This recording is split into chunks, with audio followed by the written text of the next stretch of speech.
So I guess the question is, who am I and where do I come from? Well, I was born and raised in the Bronx in New York City. And before my 21st birthday, I decided to move to Houston, Texas, because I wanted to get into law enforcement.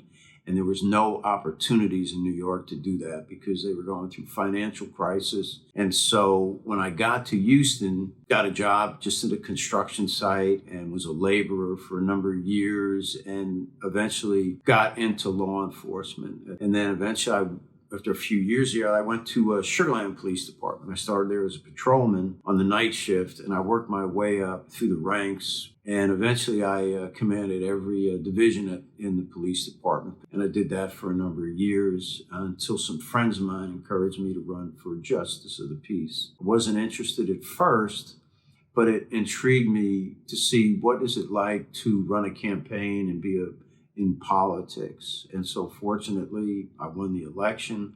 And for the last 8 years, I've been very humbled that I have been able to do this.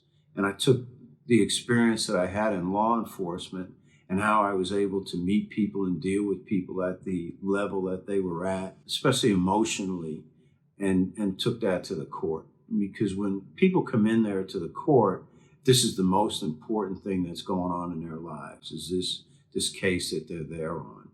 And I take that very seriously. And so I want to make sure that when they leave there, whether I rule in their favor or not, that it's important to them that I heard what they had to say and that I was fair. And so I've done that for the last 8 years. I would like to do that for the next 4 years. I'd appreciate support from the community and the opportunity to do this again in the future.